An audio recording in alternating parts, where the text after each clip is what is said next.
terdapat 8 sifat-sifat bangsa unggas dan pelarisnya. Yang pertama itu dari kepala ada jengger, warna paru, mata, dan kuping. Yang kedua itu ada tipe-tipe bulu dan warna bulu. Selanjutnya itu ada shank and feet. Lalu ada warna kulit, lalu ada bentuk bulat dan kong. Lalu ada lenal abnormalitas. Selanjutnya itu ada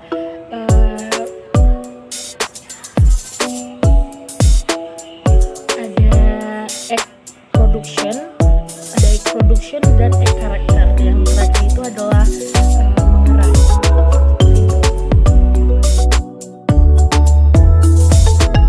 Selanjutnya ada reproduksi pada ayam betina. Ayam betina di sini ada ovarium, lalu oviduk, di sini ada infundibulum, magnum, lalu ada incomplete egg, dan yang terakhir itu ada cloaca. Seperti itu. Selanjutnya itu reproduksi pada jantan. Di sini ada testisnya itu sepasang. Lalu ada ginjal, van deferens, usus, ureter, dan yang terakhir juga ada cloaca. Seperti itu. Selanjutnya saya akan menjelaskan sistem pencernaan pada unggas. Pertama di sini ada rongga mulu. Rongga mulu ini terdapat juga di dalamnya yang berfungsi untuk mengambil makanan. Lalu ada kerongkongan atau esophagus. Esophagus ini berbentuk pipa. Di situ untuk saluran makanan yang diambil dari mulut tadi ke tempat selanjutnya, yaitu crop. Crop ini adalah tempat penyimpanan makanan sementara. Selanjutnya di sini ada proventriculus. Proventriculus ini adalah pelebaran dari ventriculus. Lalu di sini ada hati, ampula, pankreas. Kantong empedu ini adalah membantu untuk mencerna pakan yang dimakan. Lalu ada usus halus, ada duodenum dan usus besar, ada sekum, yang terakhir itu adalah cloaca. Seperti itu.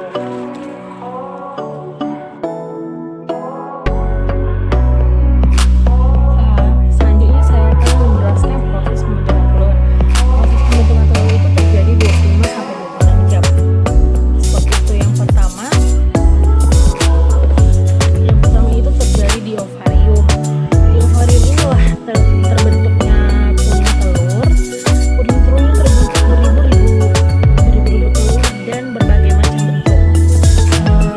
Kalau dari ovarium, puting telur itu dikeluarkan oleh ovarium dan diterima oleh infundibulum.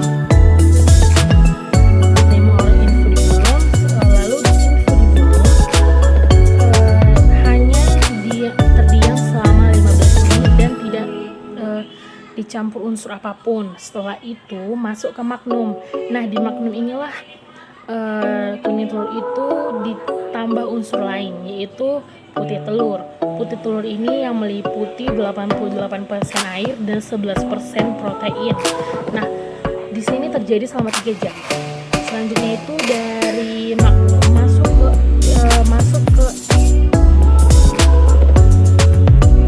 lalu masuk ke isthmus. Di isthmus inilah dia dibungkus dua lapisan sel putih. Di sini dia setelah dilapis dua lapisan lalu masuk ke uterus. Di uterus inilah dia disempurnakan. Telur itu disempurnakan. Setelah disempurnakan dilanjutkan ke cloaca. Dari cloaca lah dikeluarkannya telur. Nah, teman-teman, selanjutnya saya akan menjelaskan faktor-faktor yang diperlukan saat menetaskan telur. Yang pertama itu temperaturnya itu harus 18,3 derajat Celcius. Yang kedua, kelembapannya itu 75-85%. Lalu lama penyimpanannya itu 1-4 hari. Tapi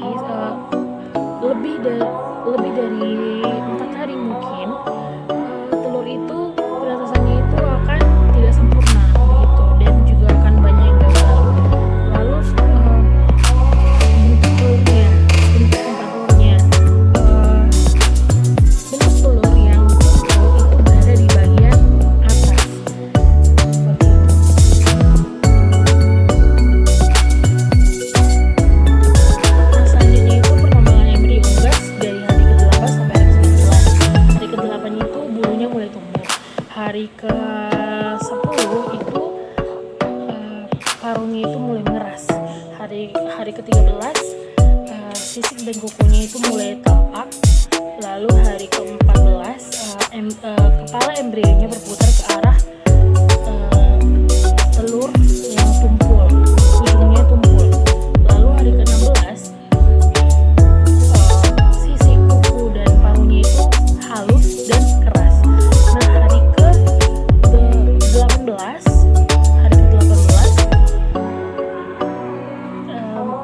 paruhnya itu berputar ke arah rongga udara seperti itu.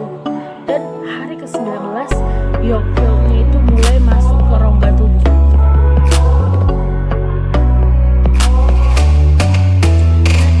Itu proses biosintesis kuning telur dan putih telur. Nah, sintesis yolk itu pertama-tama kuning telur itu disintesis di dalam hati. Kemudian setelah disintesis diuraikan di fentalogenin.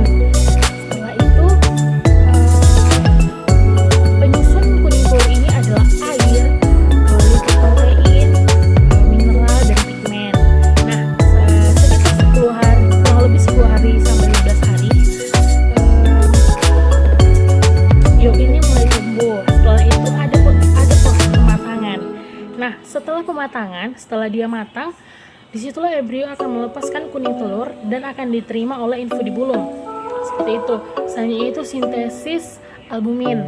Nah, sintesis albumin terjadi di magnum. Di magnum, prosesnya itu ekstrogen itu larut dalam lemak. Nah, bentuk ini dia bisa dibilang sebagai pembawa pesan. Seperti itu, sebagai pembawa pesan. Lalu disitulah akan terjadi putih telur dari kuning telur tadi yang masuk ke magnum. Seperti itu prosesnya selama 3 jam.